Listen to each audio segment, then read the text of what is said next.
présence ici ce matin.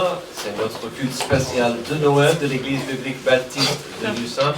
Nous sommes ravis que vous soyez parmi nous. Alors, il y a beaucoup de choses à voir et à comprendre. En principe, vous n'avez pas loin de vous une copie du programme. Donc, n'hésitez pas à regarder ça pour voir. Mais ne jetez pas votre programme par terre comme moi. D'accord, donc voilà. Tout va s'expliquer au fur et à mesure. Donc, on va commencer tout de suite dans la prière, demander à Dieu de bénir notre matin ensemble. Et puis, je demanderai à Amy de dire un petit mot avant qu'on chante. Prions. Merci Père Céleste pour ce jour qui est pour nous un jour important de pouvoir fêter, respecter, honorer la venue de Jésus-Christ. Emmanuel, Dieu parmi nous. Nous ne sommes pas dignes d'être ici, nous ne sommes pas dignes d'être bénis par ta grâce, mais ta grâce est riche et profonde et abondante. Bénis chaque pensée, prière, les paroles qui seront exprimées en chant, le sketch, dans la prédication. Nous voulons que tu reçoives la gloire et que chaque personne parte d'ici changée avec l'espoir et la lumière de Noël. C'est dans le nom précieux de Jésus que j'ai prié. Amen. Amen. Bonjour, bienvenue à tous et à toutes. Je vais vous inviter à vous lever. Et si vous aimez chanter, vous êtes bienvenus à chanter avec nous le premier chant. Vous connaissez « Il est né, le divin enfant ».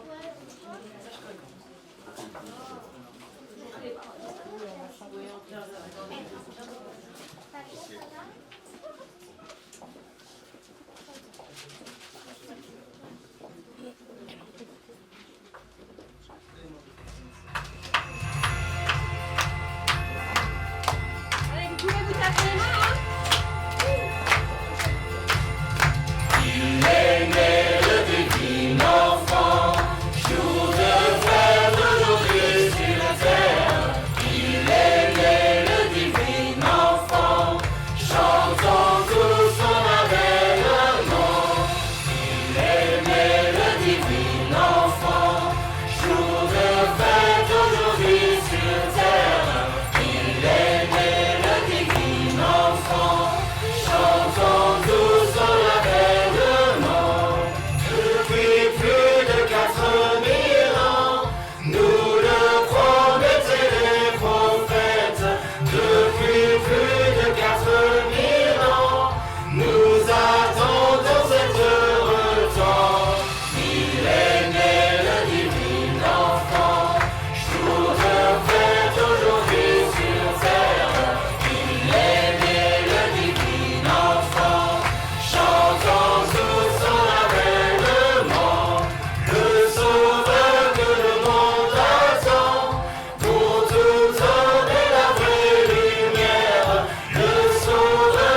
venir devant pour chanter Ding Dong, les entendez-vous?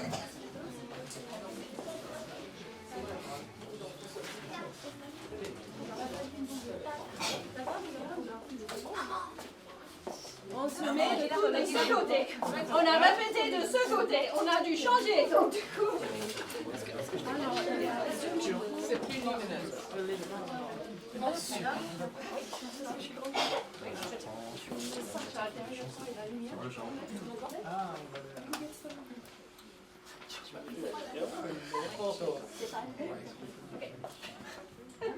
Tu me dis stop, tu n'as pas compris grand chose. Est-ce que là on est bon?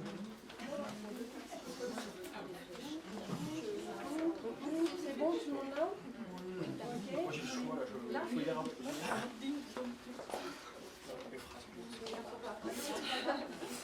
C'est bon, on est prêt?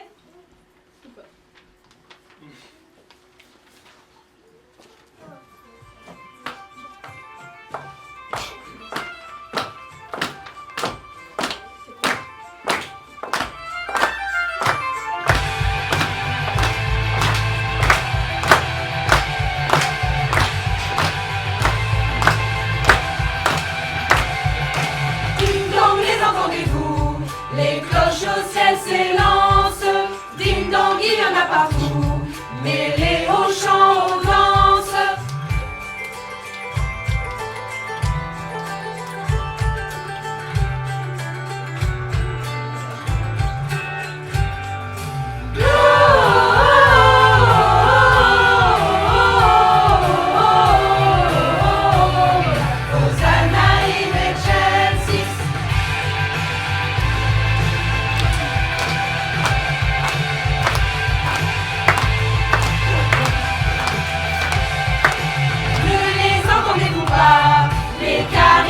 Qui sonne grâce au timbre de nos voix, les plus beaux chants résonnent.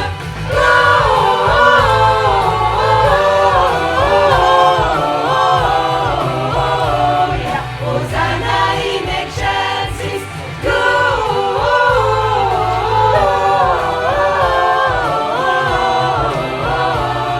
Hosanna in excelsis, levez-vous, passez la nuit. Chantez, sonnez matines, célébrez toute la vie, les merveilles divines.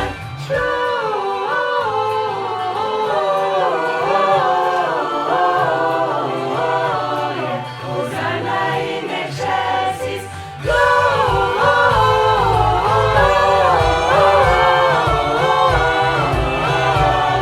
Hosanna in excelsis.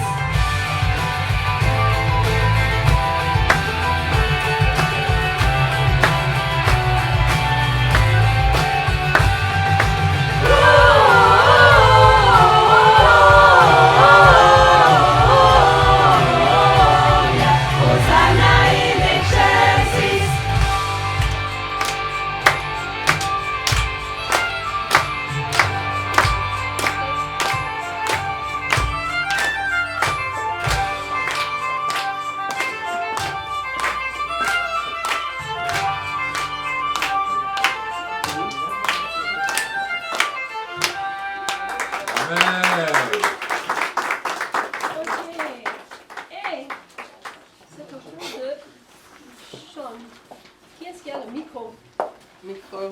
Sean a besoin d'un micro. Non, non, non. Ah, un micro. Ça marche? Je pense. Oui, ça marche? Très bien. Ok, j'ai besoin de quelques personnes. J'ai besoin de Marie. Marie. Ah, ok. Elle est très importante dans l'histoire de Noël. Marie, et nous avons besoin d'un grand ange, mais pas encore. Je dois retourner dans le ciel. Voilà. Parce que l'ange Gabriel, il est à côté de Dieu Amen. dans le ciel, typiquement. Mais de temps en temps, il fait les visites. Seulement pour annoncer quelque chose de très important. Et c'est la chose la plus importante du monde. L'annonce à Noël, le premier Noël.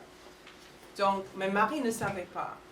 Marie était une jeune fille, une ado, et peut-être elle était dans la maison, dans le jardin, on ne sait pas exactement. Mais tout le monde en Israël attendait le Messie. Ils ne savaient pas quand, ils ne savaient pas exactement qui va donner naissance. Mais dans les prophéties, c'était dit qu'une vierge donnerait naissance à un sauveur, au Messie, Emmanuel. Donc, peut-être c'est toi ou elle, mais c'était Marie. Dieu a choisi Marie pour donner naissance à son fils. Donc, je vais vous présenter Gabriel. Wow, Gabriel!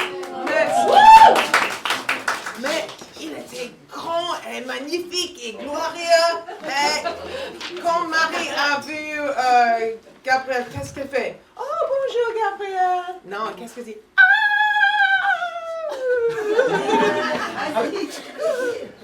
Je comprends, je sais. Non, tu m'as pas dit quoi ça. Je pense que c'est rien. Qui es-tu?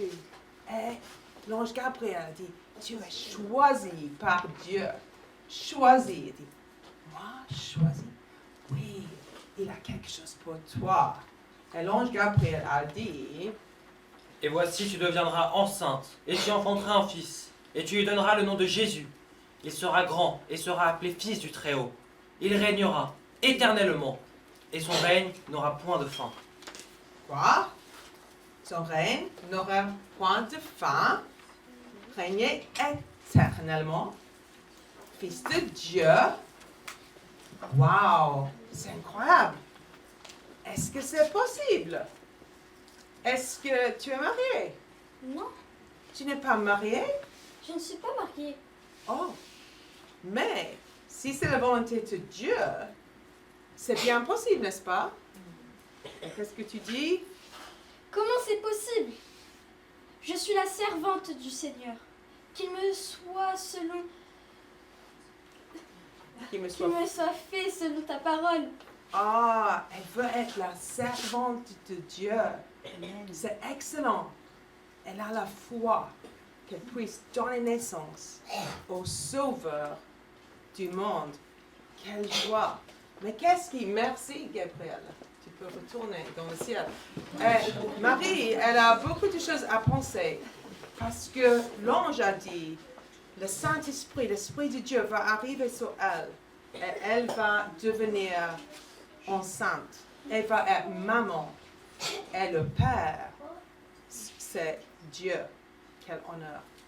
Mais qu'est-ce qui se passe avec Joseph? Où est Joseph? Joseph? Où est Joseph?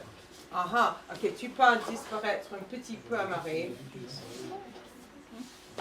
Ok, Joseph va nous rejoindre. Il y a un problème avec... Ok, voilà. Peu importe.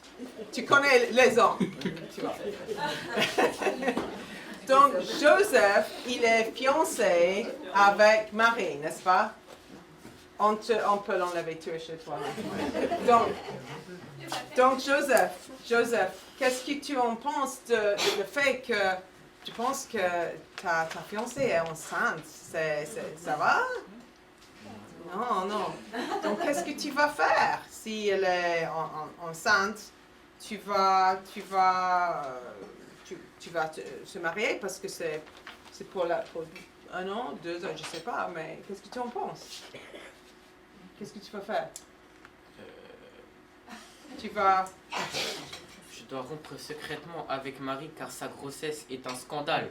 C'est un scandale, ouais. Je comprends vraiment. C'est un scandale. Maintenant, c'est normal, mais à l'époque, un scandale.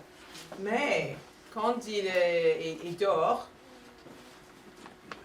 il va avoir un rêve, et dans le rêve, l'ange peut retourner dans le rêve. Et qu'est-ce qu'il dit dans le rêve? Joseph, fils de David, ne crains pas de prendre avec toi Marie, ta femme, car l'enfant qu'elle a conçu vient du Saint-Esprit. Elle enfantera un fils, et tu lui donneras le nom de Jésus. C'est lui qui sauvera son peuple de ses péchés. Ah, Donc, il se réveille. Maintenant, qu'est-ce que tu en penses? Tu vas rompre avec Marie? Non? Non, car c'est l'enfant du Saint-Esprit. Ah, c'est l'enfant de Dieu, je comprends. Donc, Dieu a montré à Joseph et à Marie que le bébé, c'est son enfant, son bébé. Et il a dit qu'il sauvera son peuple de ses péchés. On a besoin de ça? Évidemment, oui. Parce qu'on a tous fait du mal, on pense qu'on a besoin de seulement Père Noël, on aime Père Noël, n'est-ce pas? Mais on n'a pas besoin de plus que cadeaux, on a besoin d'être pardonné, d'être sauvé. J'aime beaucoup les cadeaux, mais le meilleur cadeau, c'est que Jésus peut me pardonner et vous pardonner de ce qu'on a fait contre Dieu et contre les uns les autres.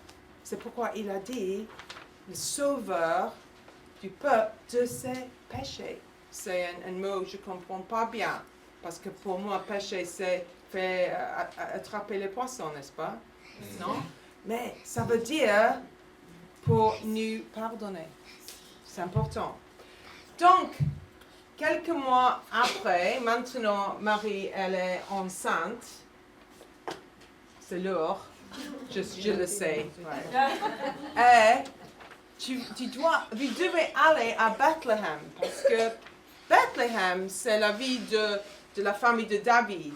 Ils sont de cette famille. Et le roman, il était le tyran un peu, le dictateur.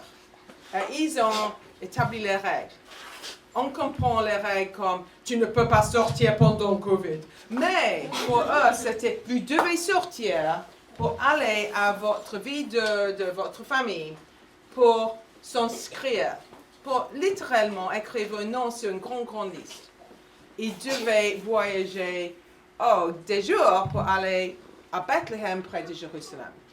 Et elle est enceinte. Je pense qu'il y avait un âne pour les aider, j'espère.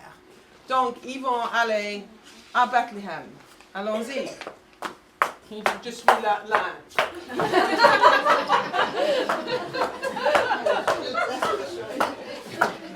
Tu fais un bon âne, non, je peux le dire. Ok, à Bethléem. Mais ils vont à Bethléem afin de se faire inscrire avec Marie, sa fiancée, qui était enceinte. Pendant qu'ils étaient là, c'est la Bible que je lis, le temps où Marie devait accoucher arriva. Et elle enfanta son fils premier-né. C'est difficile. Les maillota, elle le coucha dans une crèche. Parce qu'il n'y avait pas de place pour eux dans l'hôtellerie. Quel dommage! Le sauveur du monde. Pas de place? Et je me pose des questions. Est-ce que j'ai de la place dans ma vie pour Jésus? Ou est-ce que, il y a des choses plus importantes, je suis trop occupée, j'ai plus de place? Et je pensais à ça. C'est quoi ça? Une chaussette? En Angleterre, quand j'étais petite, tous les enfants avaient les chaussettes. Et Père Noël a donné des cadeaux dans les chaussettes. J'étais tellement contente. Mais j'ai une chose dans cette chaussette. Est-ce que quelqu'un aimerait voir ce qui est dans la chaussette? Vraiment, je serais très déçue si j'ai vu ma chaussette comme ça. Un peu vite, hein? J'avais beaucoup de choses dans ma chaussette. Qui aimerait l'ouvrir? Norman? Oui? Bien.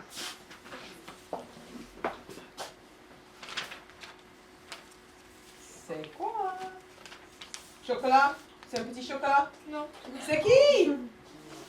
C'est qui? C'est le bébé Jésus, regardez, le bébé Jésus. Je vous présente le bébé Jésus dans une mangeoire. Je dois vérifier que tout le monde peut le voir. Voilà. Ouais, il est notre héros. Il a commencé très petit, mais il était toujours en vie vraiment, parce que c'était Dieu qui est venu entre nous, Emmanuel. Mais il est arrivé dans le fond d'un enfant pour devenir notre sauveur. Et quand tu pries Dieu, tu dois savoir il comprend les difficultés de ce monde parce qu'il est arrivé dans le monde. Il a vécu dans ce monde, Jésus.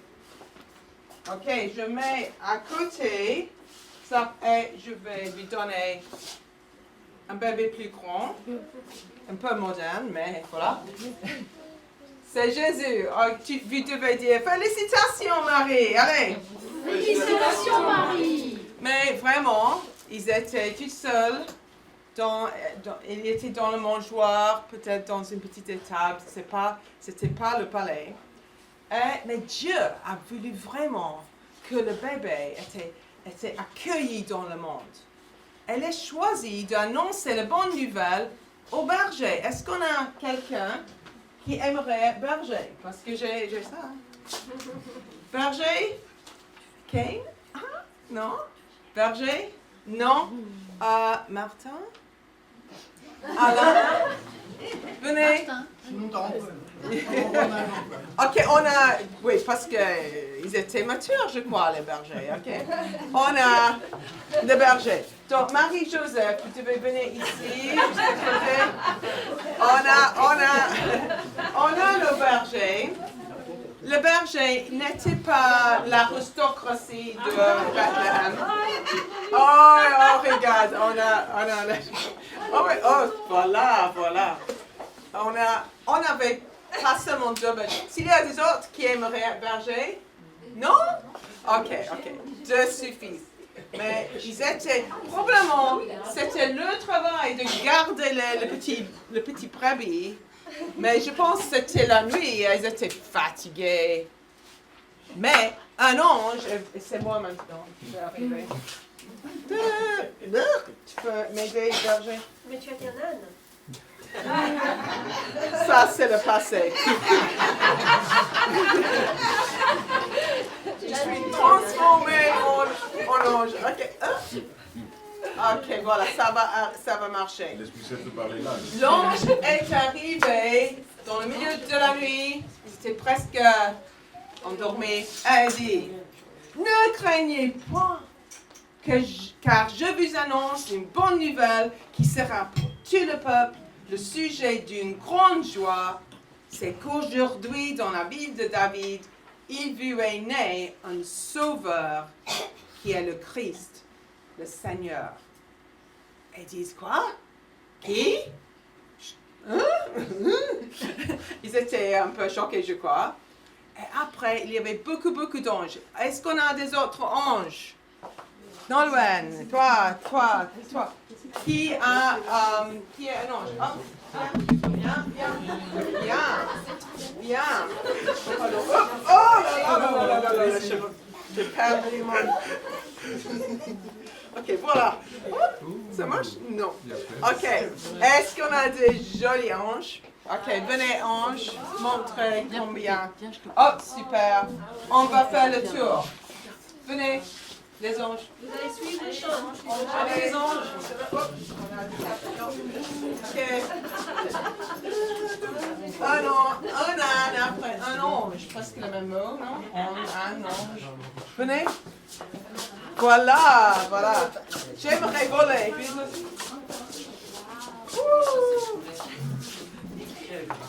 Excellent. Donc, ils disent une multitude d'anges. Je pense qu'on a une multitude d'anges qui chantaient ensemble. Tu peux mettre, je le fais après vous répéter avec moi. Gloire à Dieu. Allez. Gloire à Dieu. Dans les lieux très hauts. Et paix sur la terre. Parmi les hommes qu'il a créés. Ok, donc j'aime ça. Paix, et avant il parlait d'une grande joie pour tout le peuple. Ce bébé, c'est pas seulement pour la famille de Jésus, c'est pour nous. C'est pour nous tous. Quelle joie! Donc on va dire merci Jésus. Merci Jésus. Que tu es arrivé dans ce monde pour nous sauver.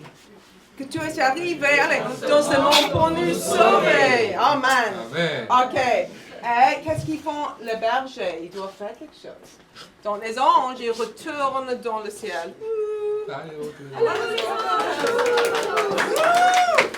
Et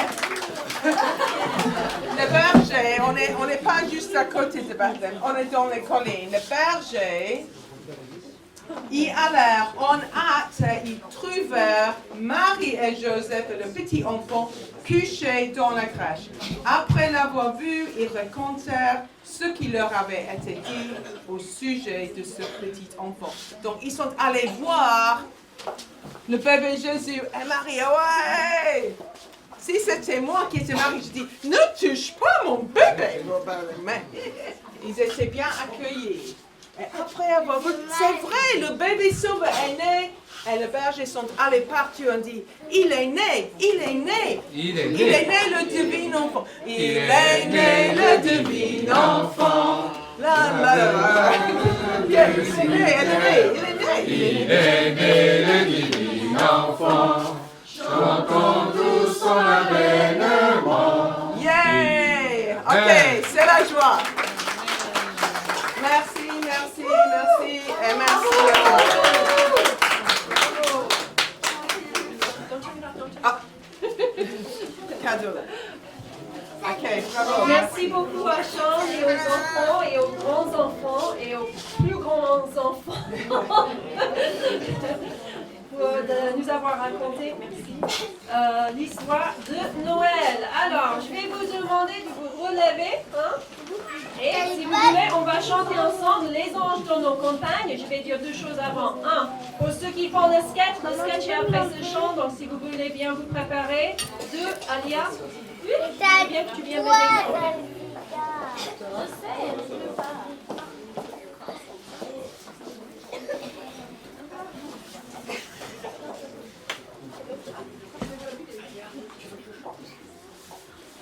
Donc c'est Les anges dans nos campagnes.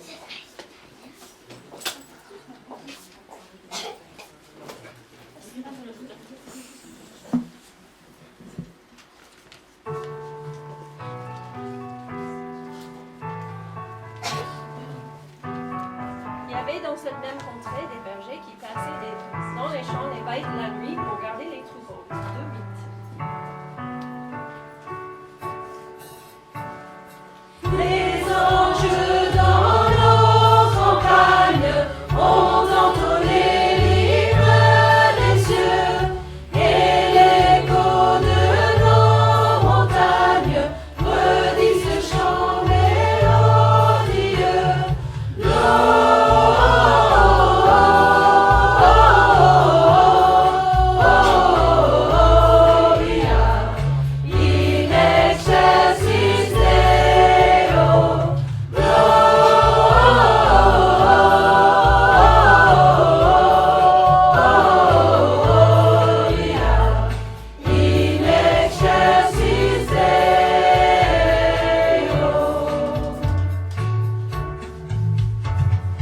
Berger pour qui cette fête, quel est l'objet de tous ces chants? Quel un cœur ou quel prophète mérite que ces cœurs triomphants?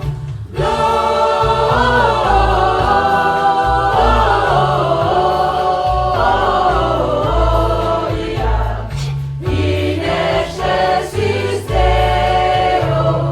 Gloria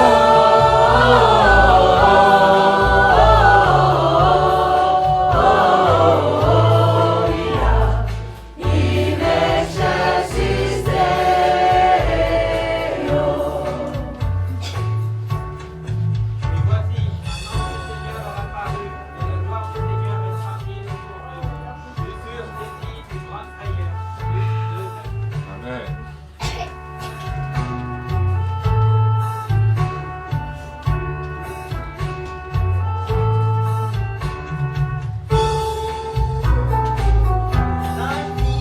Ne craignez point, je vous annonce une bonne nouvelle. Il vous est né un sauveur, qui est le Christ le Seigneur, dans la ville de la vie. Luc 2, 10, 12. Amen.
Merci beaucoup. Vous pouvez vous asseoir.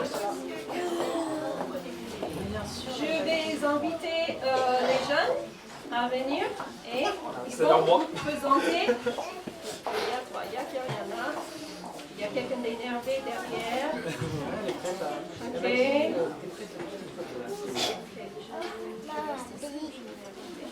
Ok, donc ils vont, on peut allumer s'il te plaît. Ils vont vous présenter un sketch qui s'appelle Le magasin à tout.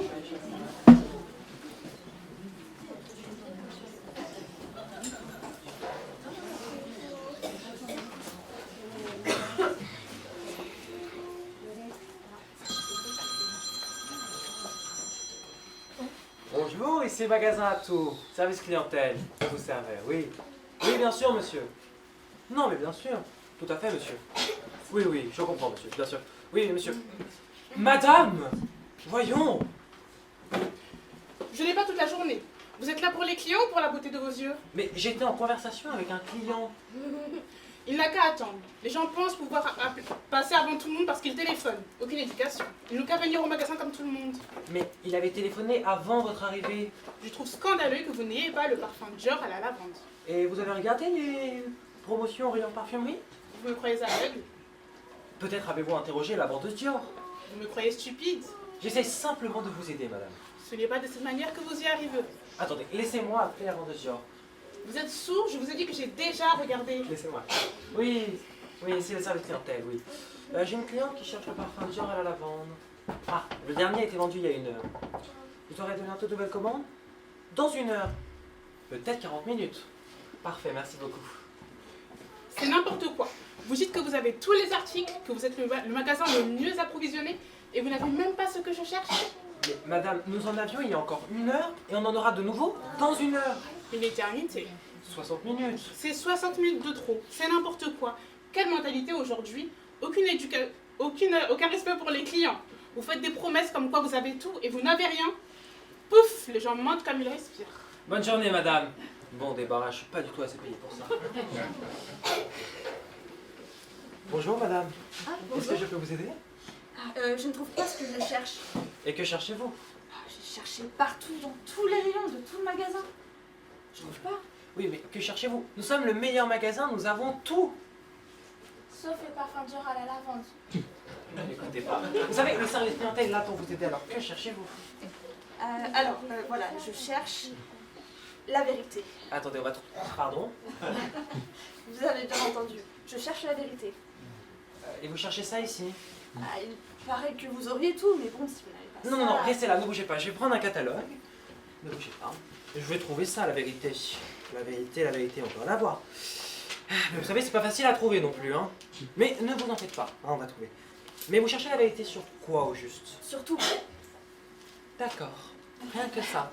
Oui, sur... bon, d'accord. Je cherche la vérité sur Dieu, sur les hommes, la vie et la mort, vous savez. Oui, d'accord. Non, mais oui. Alors, là, je vais vous être très honnête avec vous, ça dépasse le champ de mes compétences. Mais vous en faites pas, je vais appeler ma patronne, elle va forcément avoir une réponse. Allô, madame Atou? Oui. J'ai une cliente qui aimerait vous voir. Vous savez, c'est assez difficile à expliquer au téléphone. Vous avez une idée du prix que vous voulez mettre? Je paierai le prix qu'il faudra. Je veux juste trouver la vérité. Oh, d'accord. Le prix n'a aucune importance, oui, oui. Oui, oui, vous avez bien entendu. Elle arrive tout de suite. Elle arrive tout de suite quand il y a de l'argent.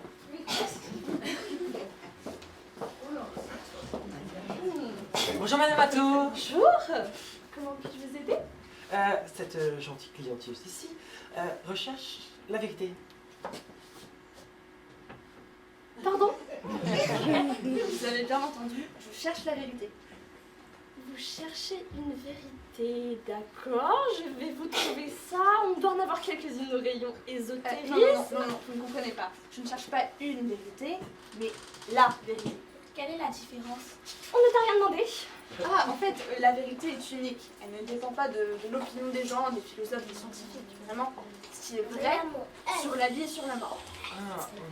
Vous savez, moi je pense que comme ça fait longtemps qu'on n'a pas fait une telle demande, on devrait peut-être chercher au rayon antiquité par exemple.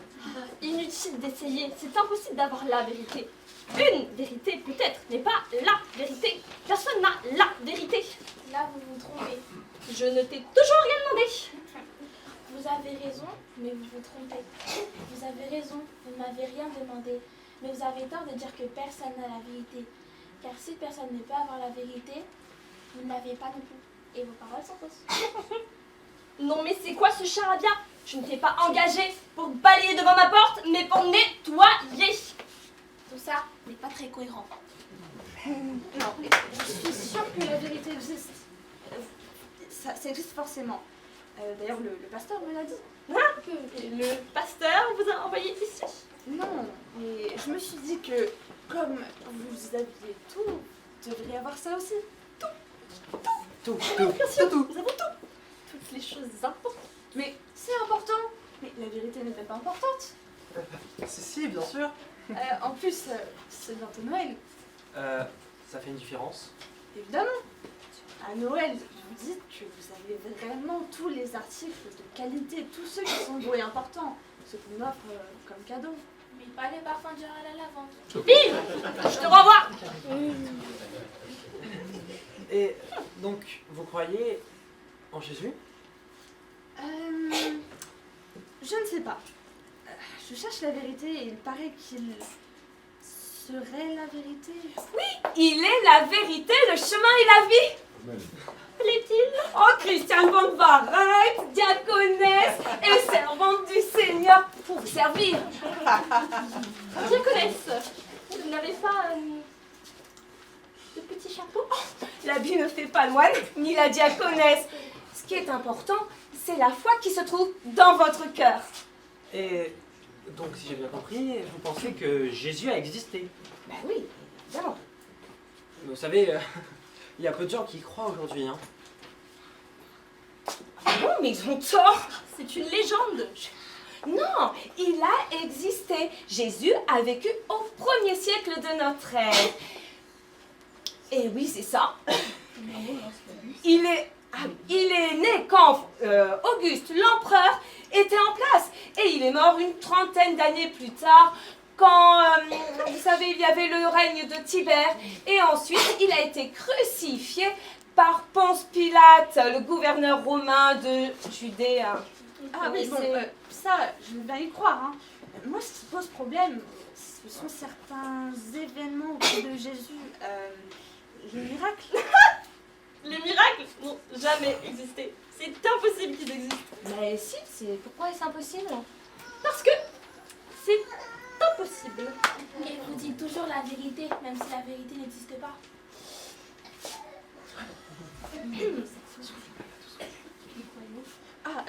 J'ai un exemple de miracle. Est-ce que vous croyez à la conception virginale de Marie? Mais certainement. C'est quoi ça? En gros, Marie aurait conçu Jésus alors qu'elle était vierge. Elle est bonne celle-là. Vous êtes comique, vous. Vous êtes naïf pour croire cela. Hein. Mais non, en fait, 750 ans. Est-ce naïf de croire? Est-ce naïf de croire ce que Dieu dit? Mais ne vous vexez pas, hein. Je trouve simplement ridicule de croire à une telle histoire. Vous n'avez pas répondu à ma question. Est-ce naïf de croire ce que Dieu dit ou est-ce de l'incrédulité? Ah, mais comment savoir que c'est Dieu qui l'a dit? Si ça se trouve, c'est Marie qui a fait courir du bruit. C'est évident. Mais non, il y a 750 ans avant la venue de Jésus, Dieu a fait annoncer par son prophète Ésaïe qu'une vierge enfanterait le Messie libérateur. Je veux pas casser ce que vous dites, mais moi je vois pas ce que ça change. Enfin, pourquoi naître d'une vierge? C'est un peu un miracle inutile. Ah non. C'est pas du tout ça en fait. Vous savez, Jésus n'est pas comme les autres hommes. Hein, c'est un homme, ça c'est certain, mais il est très différent. Non mais heureusement qu'il n'est pas comme tous les autres hommes, autrement il n'y aurait aucun espoir. Comment ça, aucun espoir? Mais voilà, vous savez, l'humanité est corrompue. La marque du péché est sur tout le monde. Est-ce que vous connaissez une personne, j'ai bien dit une seule personne, qui dise tout le temps la vérité et qui ne se trompe jamais, excusez-moi. Hein. Répondez au téléphone. Excusez-moi, maman. Est-ce que vous connaissez quelqu'un qui aime son prochain comme lui-même? Non, bien sûr que non. Et voilà, vous voyez, le cycle du péché avait besoin d'être rompu et il fallait quelque chose de novateur, quelque chose de nouveau. Et pas un simple homme, hein, ça ne sert à rien. Ni un grand philosophe, ni un savant brillantissime, non. Il fallait un rédempteur. Et ce rédempteur, c'est Jésus. Jésus est né d'une vierge, oui, car il est Dieu. Dieu est venu sur terre, vous vous rendez compte?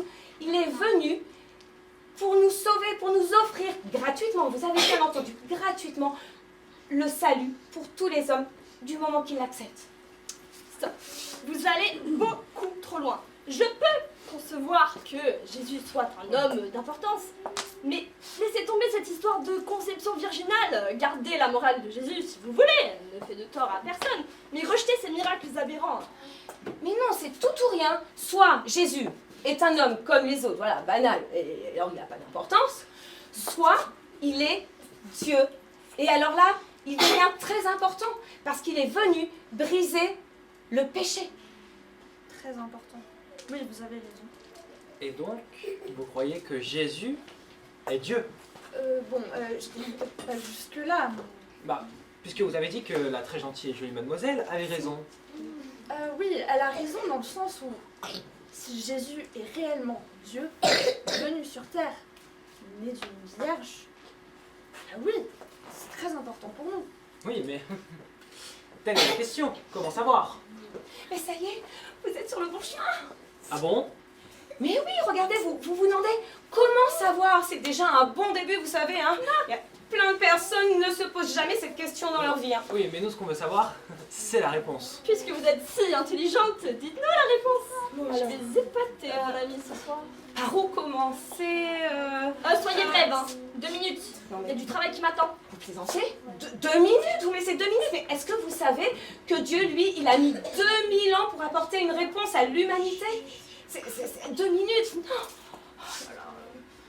Mais c'est donc si compliqué que ça? Mais oui, mais c'est riche, c'est profond, c'est puissant, c'est la création, c'est le déluge, c'est Jacob, c'est Abraham, c'est... Tout cela est en rapport avec ce Jésus. Mais oui, évidemment. Tout dans l'Ancien Testament annonce ce que Jésus va faire. Je pourrais vous citer, mais oui, 1 million d'exemples. Un seul nous suffira. Soyez brève, hein. Un seul. Une phrase au maximum. Oui, attendez. Élisée. Élisée est le précurseur de Jésus-Christ. Élisée? Oui. Comme méchant, c'est qui Élisée? Non, mais Élisée est un prophète qui va faire énormément de miracles, qui tous montrent pourquoi Jésus est venu. Comment ça? Attendez. Genre, ils anticipent ce que Jésus va faire. Mais oui, tout à fait. Mais attendez, quand a-t-il vécu? Alors, voilà, il y avait 850 ans, attendez que je réfléchisse bien, voilà, sous le règne de Yoram, qui était le fils du roi d'Achab, oui, vous savez, ce roi-là, détesté par... Épargnez-nous les détails. J'en ai assez entendu, je n'ai pas que ça à faire. Mais attendez. Avez-vous la vérité? Oui ou non? Vous savez quoi? Non. Je n'ai pas la vérité. Nous n'avons pas la vérité. Notre magasin n'a pas tout. Enfin, vous dites la vérité. Lâchez-moi. Et de toute façon, votre vérité gratuite ne m'intéresse pas. Car ce qui est gratuit est invendable. Qui a téléphoné tout à l'heure? C'était le rayon parfumerie, Madame Atou. C'était pour nous annoncer que le parfum Dural à la vente est de nouveau disponible. Voilà. Enfin, un produit qui permet de faire des affaires. Au revoir, Madame Atou.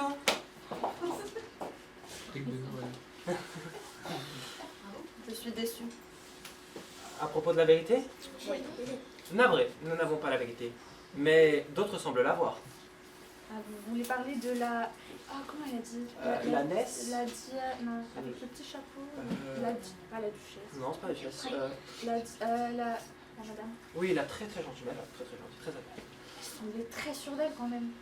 Remarquez, cela ne prouve rien, parce que ça paraissait très compliqué quand même son histoire. Vous trouvez?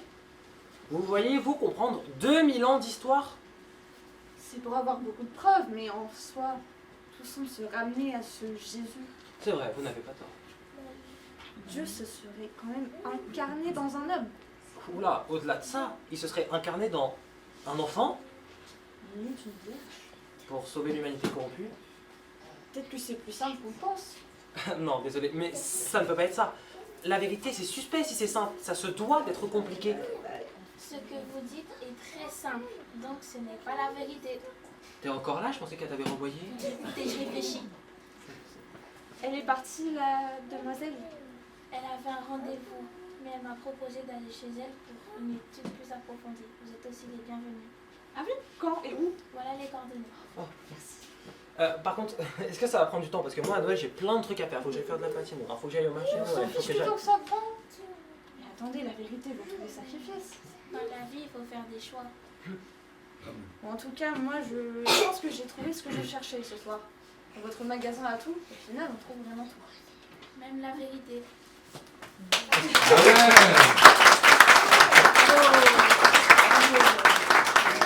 Maintenant, ils vont se mettre en place pour chanter pour vous. T'as vu qu'on fait des mains? On était à fond, ouais. J'ai envie de ça. Déjà, alors, on était parti de 3, puis c'était pas mal.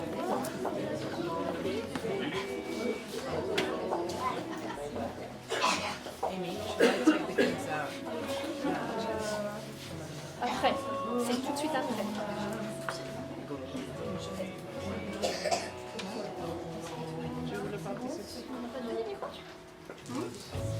Il y a 2 micros, oui. Oui, le deuxième micro. C'est à côté de moi. C'est Amy qui l'a volé. Non. Bien sûr. Pour moi. Ok, ils vont vous chanter Éveille-toi, sors de la nuit. Et ils vont sourire.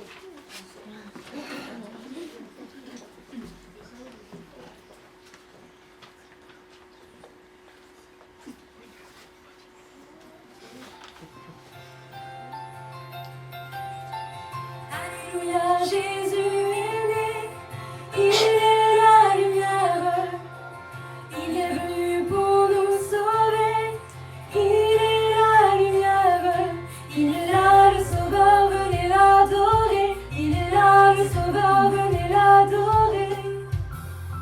Éveille-toi, sors de la nuit, tu resplendis de sa lumière, réjouis-toi, danse de joie. Alléluia,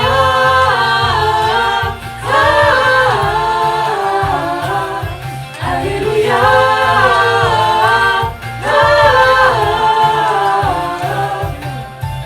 Jésus est là devant nos yeux, il est la lumière, il s'est fait chair, le Fils de Dieu, il est la lumière, il est là le Sauveur, venez l'adorer. Il est là le Sauveur, venez l'adorer.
chanter, écouter le chant des anges. En même temps, Sean va prendre les enfants à l'étage pour faire un peu de bricolage ensemble. D'accord? Ouais, donc levez-vous et on va chanter, écouter les chants des anges, c'est ça? Ah oui, les enfants, vous pouvez monter avec Sean et Sacha ou Priscilla, Priscilla, ok, pour faire un peu de bricolage.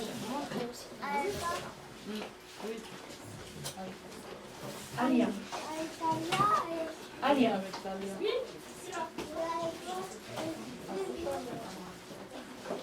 C'est ça.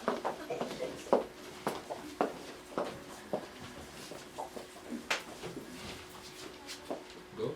Yes, sorry.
Ok, pendant quelques moments, nous allons regarder un peu plus cette histoire de Noël. Alors, on y va?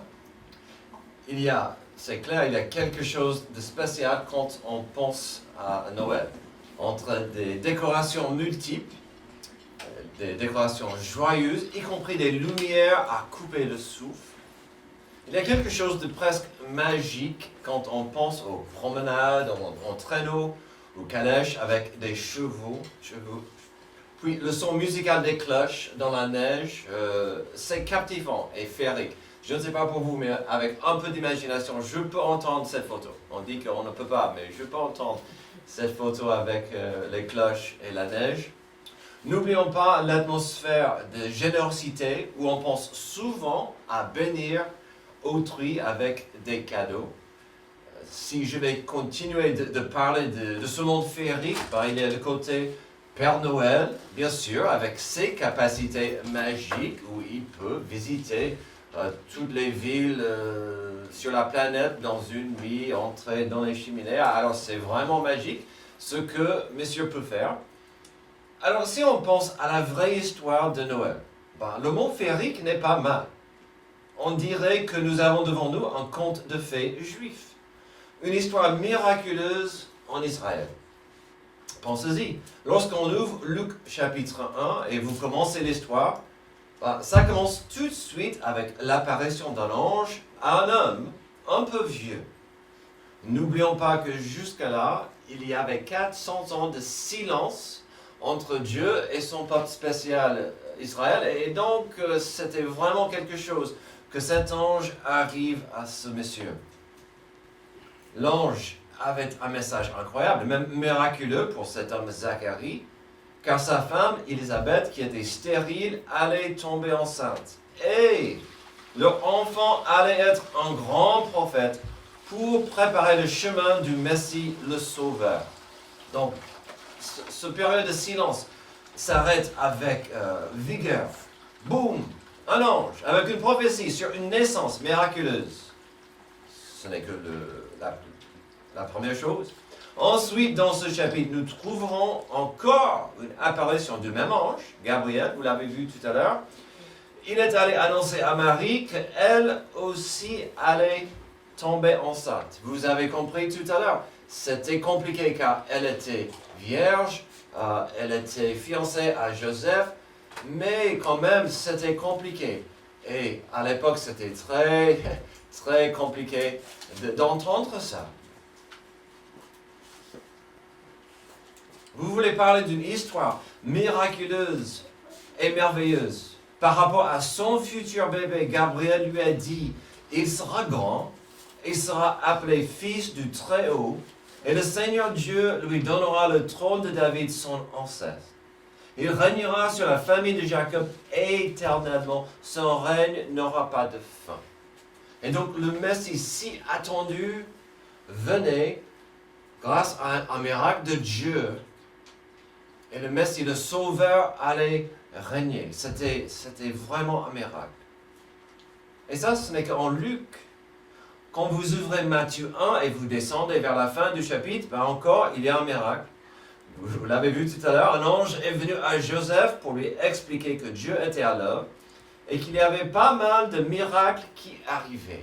Donc Joseph, ça c'est la volonté de Dieu que Marie soit enceinte. J'ai un plan pour vous. Vous voulez parler de féerique. Regardez ensuite en Luc 2 avec la naissance de Jésus dans une étable à Bethléem.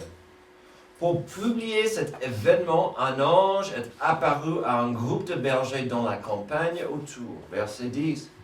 Mais l'ange leur dit, n'ayez pas peur, car je vous annonce une bonne nouvelle qui sera une source de grande joie pour tout le peuple. Aujourd'hui, dans la ville de David, il vous est né un sauveur qui est le Messie, le Seigneur. Voici à quel signe vous le reconnaîtrez. Vous trouverez un nouveau-né enveloppé de l'ange et couché dans une mangeoire. Alors, je vous ai dit qu'il y avait un ange, et c'est vrai. Mais ensuite, voyons la suite, verset 13. Et tout d'un coup, une foule d'anges de l'armée céleste s'est joignée à l'ange. Ils adressaient des louanges à Dieu et disaient gloire à Dieu dans les lieux très hauts, paix sur la terre et bienveillance parmi les hommes. Incroyable, ce groupe d'anges, cette chorale qui a, à mon avis humble, a rappé. Ça c'est possible, peut-être c'était un chant, mais de toute façon, ils ont annoncé et proclamé la joie et la paix. Quelques jours plus tard, on est introduit encore aux histoires magnifiques quand deux gens vieux arrivent devant le bébé pour le bénir. Il s'agissait de Siméon et Anne. Des inconnus qui savaient très bien que le bébé Jésus était le Messie et le Sauveur. Donc on voit miracle après miracle qui s'enchaînent. Jusqu'ici, nous avons, comme j'ai dit, une histoire juive. On est en Israël, puis bien sûr Bethléem, la ville promise par la prophétie de Michée. Cette histoire est profondément belle, très détaillée et remplie de richesses précises. Si nous avons des anges et des précisions incroyables, c'est presque frustrant du coup d'essayer de comprendre l'histoire des mages. Quand vous y pensez, nous avons tellement peu d'informations sur ces hommes. Franchement, l'histoire des mages a si peu de détails et de précisions que finalement, on doit remplir certains trous avec notre imagination. Mais ce que nous pouvons apprendre de leur histoire est radical et transformante. Même si nous ne connaissons très peu de eux, il devient très clair très vite que ces hommes avaient une mission importante de Dieu. Ils étaient envoyés par lui et pour lui. Est-ce que nous pouvons oser de rater des leçons disponibles par des mages? Je ne pense pas. Je vais vous présenter mon cas. Un dossier qui montrera que des vérités autour de ces gens mystérieux peuvent transformer nos vies. Matthieu 2, 1 et 2. Jésus naquit à Bethléem en Judée, à l'époque du roi Hérode. Or, des mages venus d'Orient arrivèrent à Jérusalem et dirent: où est le roi des Juifs qui vient de naître? En effet, nous avons vu son étoile en Orient et nous sommes venus pour l'adorer. Déjà, parlons de ce que nous pouvons comprendre sur eux. Le mot mage vient du magique ou magicien. Donc, c'était des mystiques, des chercheurs, des savants, des intellectuels. Puis, leur expertise, c'était le ciel et les étoiles, donc les astrologues. Ils sont venus de loin, de l'Orient, mais on ne sait pas où exactement. Mais ce qu'il ne faut pas rater, c'est qu'ils avaient de l'information concrète sur une étoile mystérieuse. Où est le roi des Juifs qui vient de naître? En effet, nous avons vu son étoile en Orient et nous sommes venus pour l'adorer. Alors, je ne vais pas entrer dans des théories sur cette étoile. J'en ai une, mais c'est gratuite.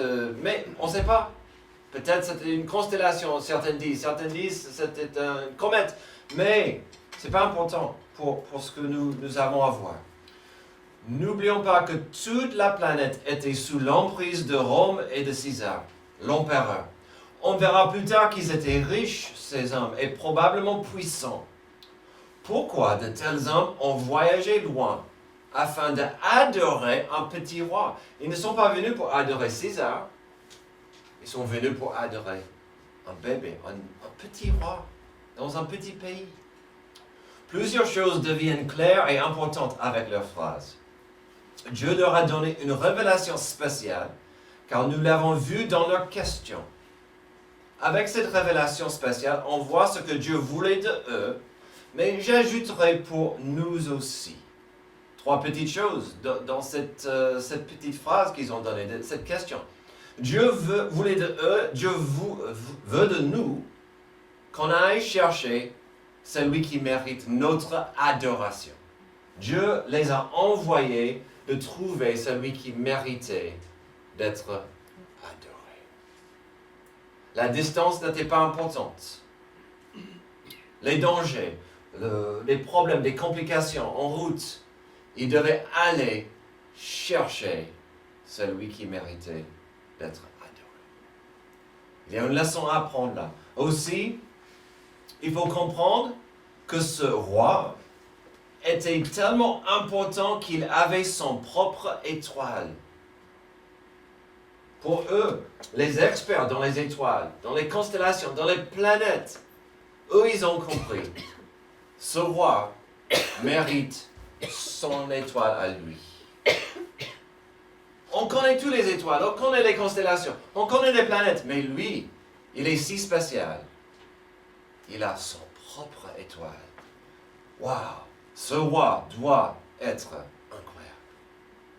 Troisième petite chose, déjà ce que nous avons vu, c'est important de s'abaisser dans l'humilité et l'adoration devant ce que le monde dirait est quelqu'un sans importance.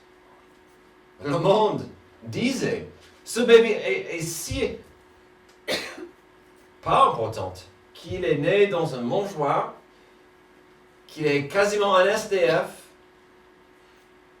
mais ces hommes ont compris. On doit s'abaisser et adorer. Peu importe ce que pensent les gens, on doit adorer cet enfant. Il mérite mon attention, mon adoration. C'est au verset 9 et 10 où nous allons voir la suite sur ce que nous devons apprendre des mages. Mais pour en arriver là, lisons les prochains versets. Verset 3. Quand le roi Hérode apprit cela, il fut troublé, et toute Jérusalem avec lui. Il rassembla tous les chefs, des prêtres et spécialistes de la loi, que comptait le peuple et leur demandait où le Messie devait naître.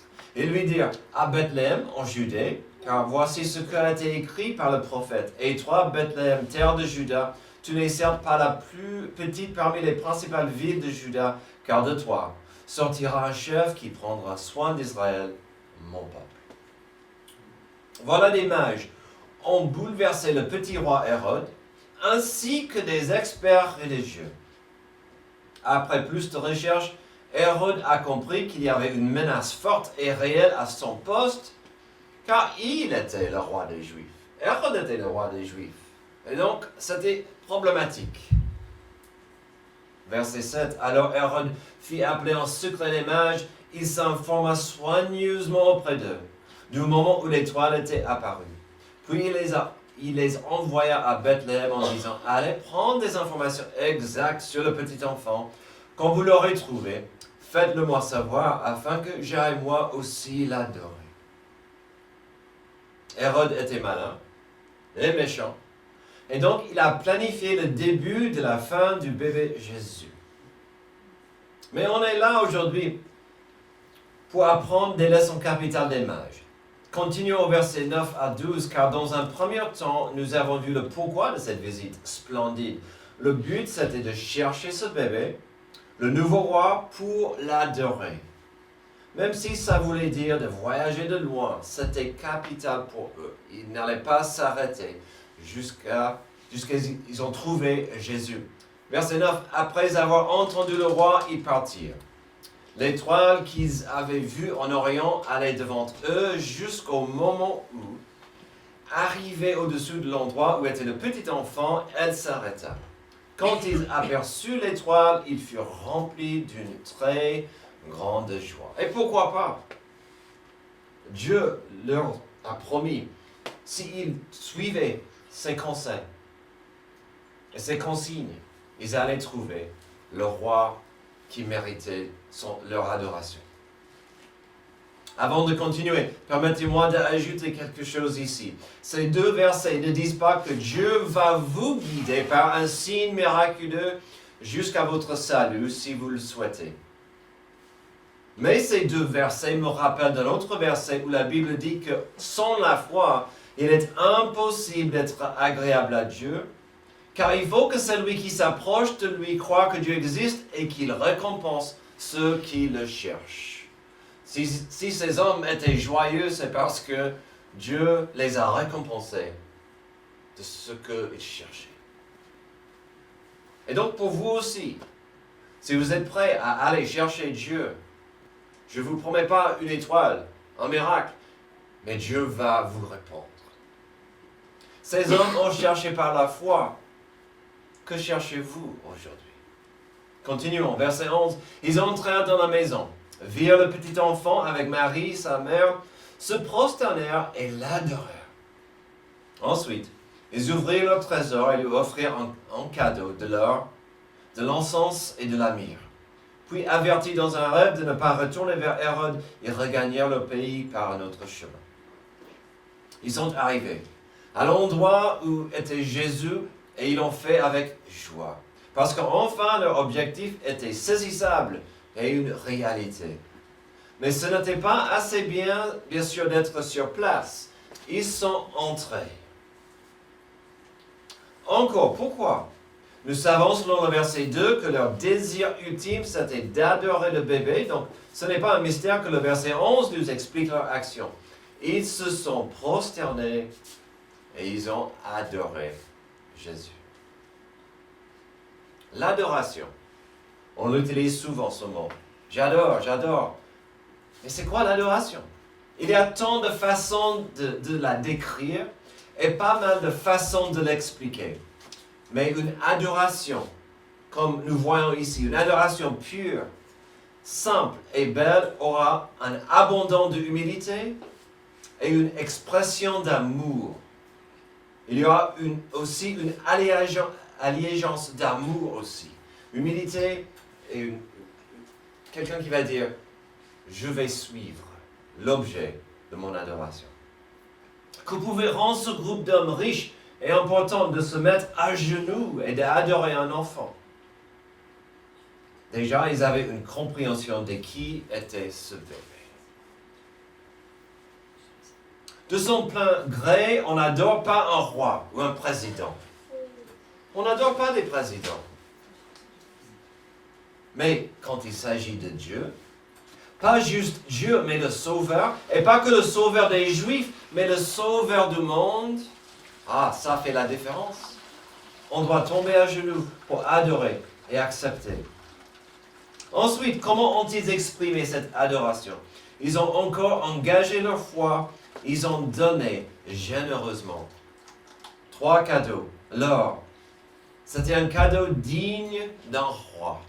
Aujourd'hui, tout le monde peut en acheter, en porter. À cette époque, c'était vraiment, vraiment rare. C'était un cadeau digne pour un roi. L'or représentait même la royauté. L'encens, c'était une huile sacrée et précieuse qui, dans la culture, symbolisait la présence de Dieu. La présence de Dieu. La myrrhe. Hélas, elle était aussi une huile, mais une huile d'onction pour embaumer des morts. C'était pour couvrir cette odeur de la mort. Qu'avons-nous avec ces 3 cadeaux? J'espère que vous l'avez compris. Ça montrait la royauté de Jésus, le seul roi qui mérite notre allégeance. Deuxième cadeau mettait en évidence la divinité de Jésus, la seule personne qui mérite notre adoration. Le troisième cadeau signifiait la mort de Jésus qui arrivait. Quel cadeau bizarre de donner à un enfant. Mais Jésus était la seule personne qui pouvait nous sauver par sa rédemption de la mort.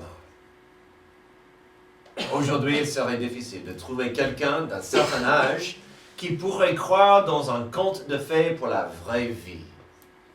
L'autre jour, j'avais un jeune adulte qui m'a demandé, « Monsieur, est-ce que le rêve américain est toujours saisissable ou est-ce qu'il est mort ?» Il y rêvait quand j'ai dit, c'est toujours possible. Nous aimons des contes de fées. Nous aimons de telles histoires parce que ça fait rêver quand on a l'impression d'être coincé dans ce monde dur, froid et décourageant.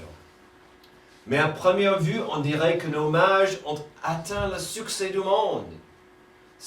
Les mages avaient ce succès que le monde cherche tant. Que compte dans ce monde et pour ce monde? Les 3 P. Le plaisir, le pognon et le pouvoir. On peut présumer qu'ils avaient accès au plaisir, mais c'est clair qu'ils avaient le pouvoir et le pognon. On a devant nous ce qu'on dirait, c'est une vraie success story. On peut constater ça chez eux. Mais que dit leur histoire? Que expriment leurs mots et leurs actions?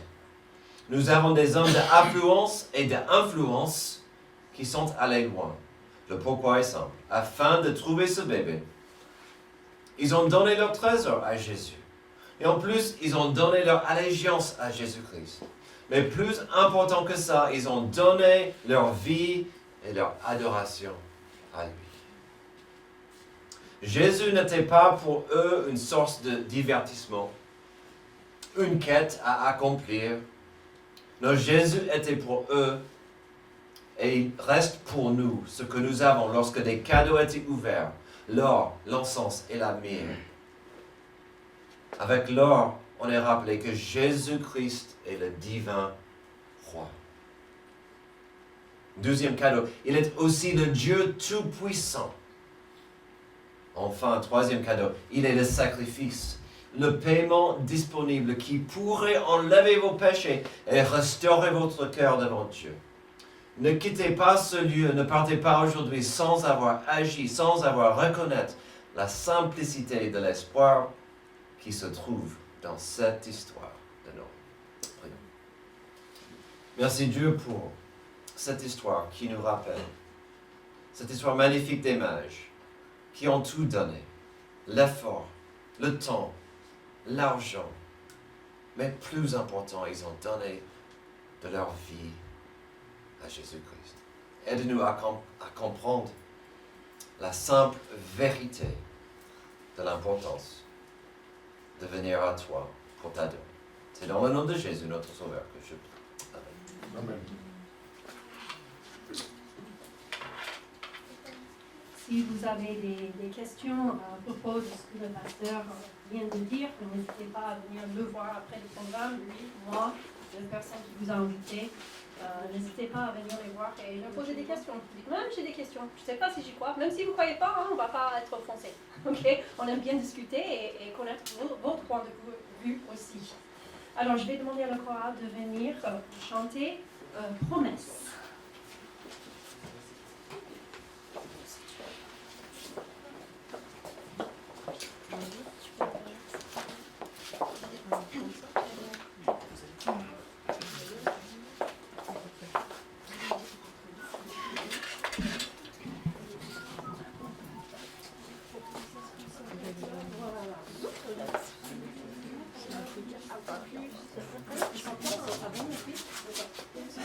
C'est bon, non? C'est bon, on n'est pas en fait des paroles. Ça, c'est mieux, c'est mieux.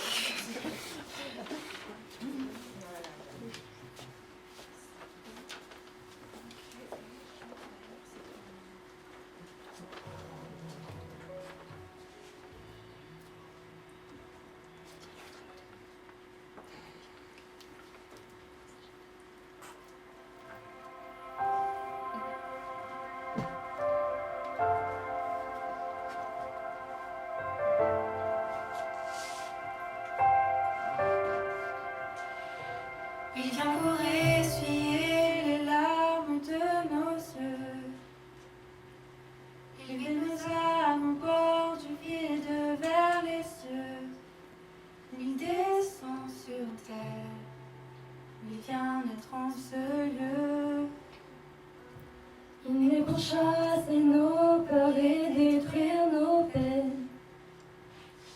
Descend pour que la mort plus jamais ne m'atteigne. Au cœur des ténèbres, pour déposer son feu. Il connaît mon cœur, il manque à chaque fois que je souffre. Il voudrait mettre à mes côtés au bord du gouffre.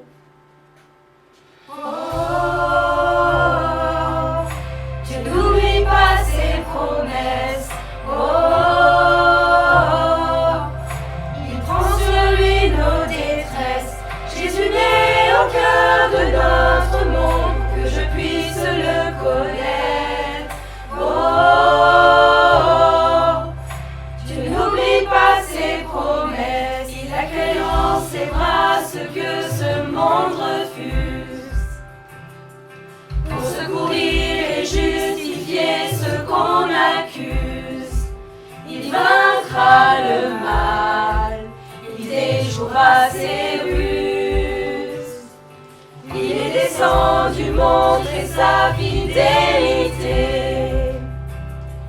s'est incarné pour nous offrir l'éternité, donner la lumière qui noie l'obscurité. Il connaît mon cœur, il enquête chaque fois que je souffre. Il voudrait naître à mes côtés au bord du gouffre.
arrive à la fin de notre programme. Le prochain, Je vais l'accrocher sur le sapin. On va passer brièvement à notre offrande. Donc ça c'est le moment privilégié pour nos fidèles, pour nos membres de pouvoir donner. Si vous êtes une invité, bien sûr, vous n'êtes pas obligé d'y participer, même si ça se voit qu'on a besoin de continuer pour notre projet de construction. Amen. Donc merci pour ceux qui peuvent donner aujourd'hui. Donc je vais prier et puis on va avancer à cette prochaine étape. Merci Dieu pour la joie de Noël. Merci pour ce privilège que nous avons de pouvoir redonner à toi, toi qui t'en donné à nous. Merci encore, bénis les cœurs et les mains qui peuvent donner. C'est dans le nom de Jésus que je prie. Amen. Amen.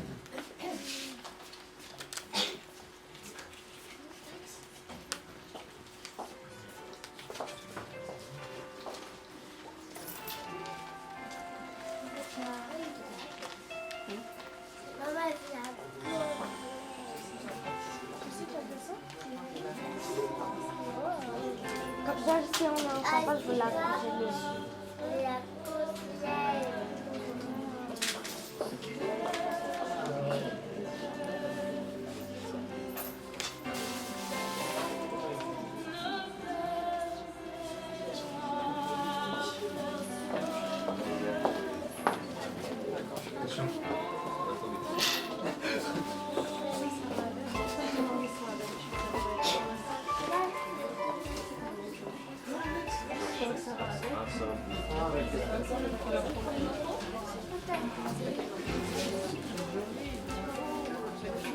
Alors, donc, pour les enfants et nos invités en priorité, après s'il y en a qui restent, il y en a deux qui vont tout prendre, non.